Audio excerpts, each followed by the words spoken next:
दाढ़ी उखाड़ ली। और बताओ किसका क्या योगदान? तो उसी समय बताए ये पूषा नाम का देवता जब सती का अपमान हो रहा था तो दांत खिलखिला करके हंस रहा था, दांत खिलखिला करके हंस रहा था। सोई वीरभद्र ने उसके एक घूसा मारा, पूरी बत्ती सी बाहर, उसको वेदांती कर दिया, वेदांती हो गया। उसके बाद में बोले और किसका क्या योगदान? बोले ये भग नाम का देवता जब सती का अपमान हो रहा था तो आंखों से इशारे कर रहा था, वाह आनंद आ रहा है, बोलो बोलो बोलो। तो वीरभद्र ने उसके आंखों में दोनों उंगली डाल दी, उसकी आंख फोड़ डाली। दक्ष आया और दक्ष के सिर को कपड़े की तरह निचोड़ करके उखाड़ करके स्वाहा कर दिया।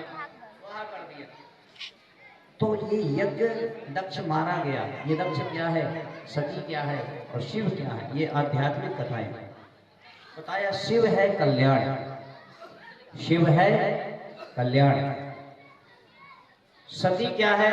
बोले सती है इच्छा, सती है इच्छा। दक्ष क्या है? बोले दक्ष है क्रिया, दक्ष है क्रिया। दक्ष क्रिया का रूप है, सती इच्छा का रूप है और शिव कल्याण का रूप है। यानी यज्ञ क्यों किया जाता है? यज्ञ किया जाता है समाज के कल्याण के लिए, यज्ञ किया जाता है संसार के कल्याण के लिए।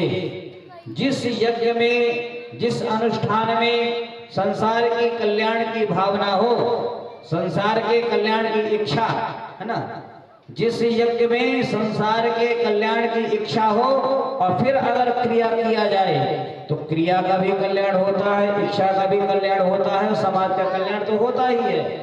और जिस यज्ञ में दूसरे से प्रतिशोध लेने की भावना हो, किसी का अपमान करने की भावना हो, किसी को नीचा दिखाने की भावना हो, उसके बाद में अगर क्रिया की जाती है, किसी के अपमान की इच्छा को लेकर के यज्ञ जैसे पवित्र कार्य में अगर अपमान करने की इच्छा है और फिर अगर क्रिया की जाए तो वहां कल्याण नहीं होता, वहां विनाश होता है। इच्छा का भी नाश होता है और क्रिया का भी नाश होता है। दक्ष भी मारा गया और सती भी मर गई।